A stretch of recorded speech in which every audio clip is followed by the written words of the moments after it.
Assalamualaikum warahmatullahi wabarakatuh. Jumpa lagi dengan Amel di Mimbar Fokus. Tetap di arenanya Hari Pers Nasional 2023 di Lapangan Astaka dan tetap di pamerannya Forum Jurnalis Perempuan Indonesia Sumatera Utara. Kali ini kita coba datangkan seorang sosok jurnalis yang udah ngangkat pena nih, udah dapat gaji yang lebih gede deh kayaknya dibanding dari jurnalis. Kita datangkan Kak Gladys Simanjuntak. Apa kabar Kakak? Halo, baik-baik Kak Amel. Iya. Aduh, langsung intronya nggak apa-apa deh. Biar menginspirasi. Inspirasi gitu loh.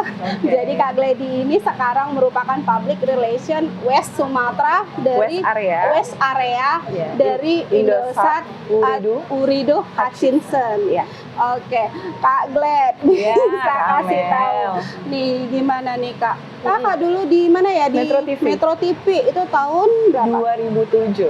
2007. Berapa tahun Kak di sana? 3 tahun aja sih. 3 tahun aja.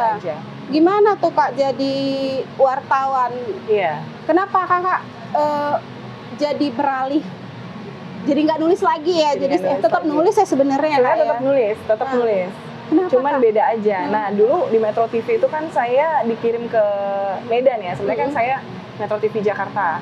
Terus habis itu saya ke Medan, ternyata saya menikah dengan orang Medan gitu ya.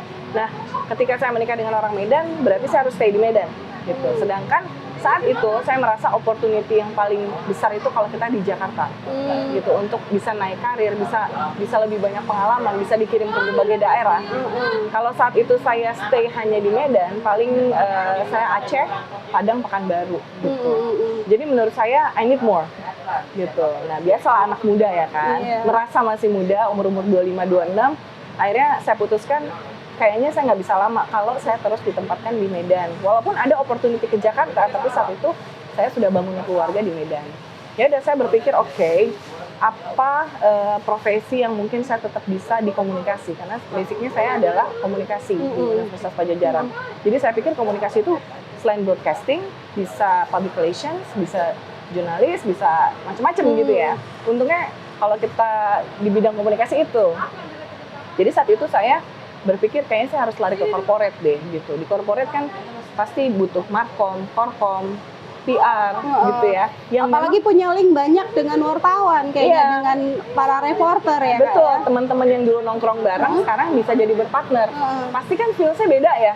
Gitu. Kita pasti udah punya keeratan tersendiri yang cara ngomongnya juga beda ya. Iya, benar. Greetingnya juga udah beda. Kalau PR yang lain mungkin ada jarak. Tapi kalau saya merasa ya teman-teman semua teman saya gitu. Yang dulu kita mungkin ketemu di lapangan, liputan bareng gitu ya. Itu sih feel-nya. Jadi saya nggak mau lari di sekitaran komunikasi gitu. Tetap antara korkom, markom, PR, itu aja. Dan tetap di area Sumatera ya Kak ya? Iya, betul. Di Medan dan sekitarnya. Kak, sebelum di Indosat, IO ya sekarang namanya. IOH. Jadi sebelum di situ, sebelumnya Kakak abis dari reporter langsung ke IO atau ada? Enggak. Wah, perjalanan karir saya lumayan berliku-liku ya di Medan ini. Karena jujur, pertama saya nggak punya channel apapun karena saya bukan orang Medan gitu. Jadi saya mesti merangkak dari awal. Ketika saya keluar dari Metro TV, sebenarnya saya agak takut karena apa? Saya nggak kenal. Saya cuma kenal media, tapi saya nggak kenal orang corporate. Sedangkan saya waktu itu saya sama suami berpikir bahwa karena suami saya juga wartawan. Karena suami Kakak merupakan seorang wartawan ya Kak ya? Betul, kami berdua wartawan. Jadi saat itu saya berpikir udah pas nih padanannya. Dia tetap di jurnalistik, saya di corporate gitu ya. Ya udah, akhirnya saya melihat opportunity yang banyak itu saat itu adalah marketing communication. Jadi pertama saya sejak dari Metro TV saya ke Lipo Mall di Plaza Medan Fair. Iya. Jadi asisten markom. Wah, itu struggle banget. Karena biasa kita di lapangan nggak peduli soal ngerjain budget, nggak peduli meeting ya. Ini beda, dunia perkantoran tuh beda.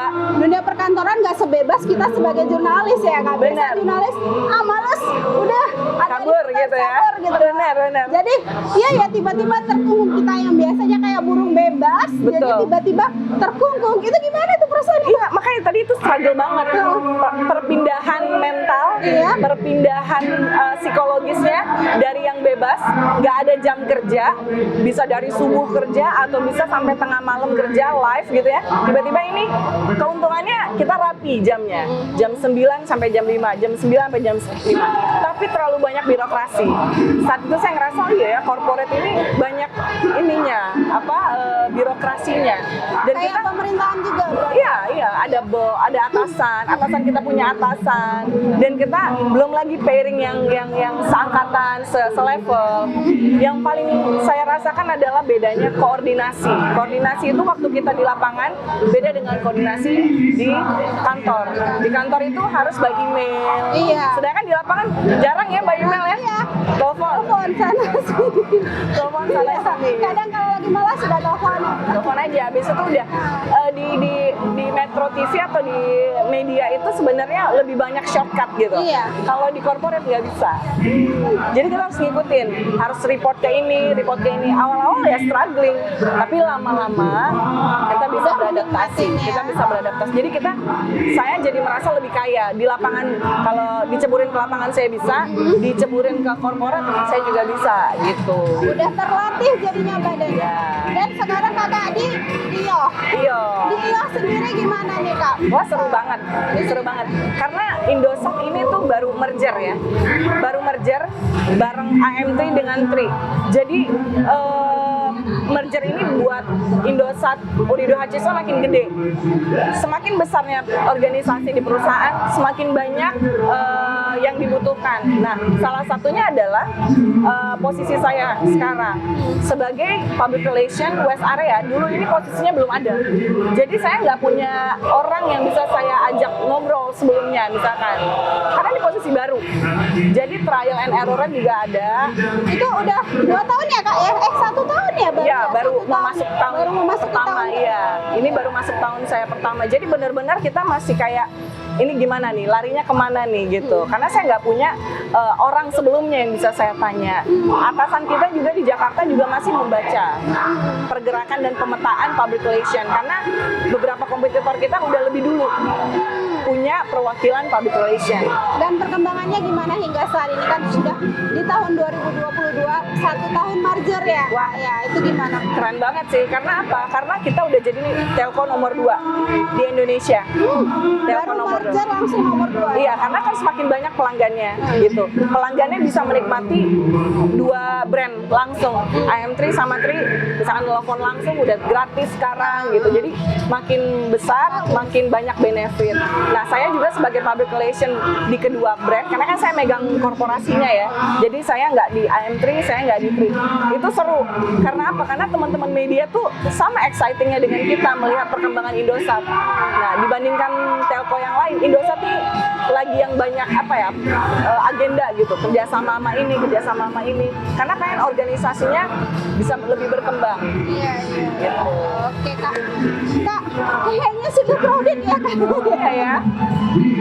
Kak, makasih ya bincang-bincangnya. Sama-sama Kak Amel, semoga bermanfaat ya. Iya, Pak Gledi juga kemarin waktu ulang tahun mimbar umum Indosat udah juga kasih bantuan. Udah dikasih kemarin ya. Ya, selamat ulang tahun sekali lagi buat mimbar umum. Selamat Oke ulang kak, tahun. makasih ya kakak. Thank you. Oke, begitulah mimbar fokus kita pada hari pemirsa. Terima kasih ya.